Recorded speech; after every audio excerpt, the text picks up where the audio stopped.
Wish you a Merry Christmas. Wish you a Merry Christmas. Wish you a Merry Christmas from the kitchen. কিচেনে কেটে গেল, জল ফুটে গেছে, এখন খাচ্ছি কফি।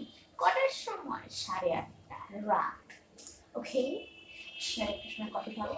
জোরদার একটা পাওয়ার ন্যাপ চলেছে দুপুরবেলা। ওকে, মিড ডে ন্যাপ।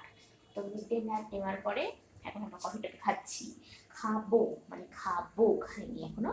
খেয়ে আমরা ভাবছি যাব কোথায়? Cathedral church. তো ক্যাথিড্রাল চার্চে যেতে হবে, ঠিক আছে? সাজুগুজু করে যাব, বলতে পারছি না, নট শিওর যাওয়া হচ্ছে কি হচ্ছে না, বাট রাত্রিরে একটা দুর্দান্ত ডিশ হতে চলেছে, শেয়ার করতে চলেছি, এক্সপেক্টেড তোমাদের সাথে। তাহলে বাই।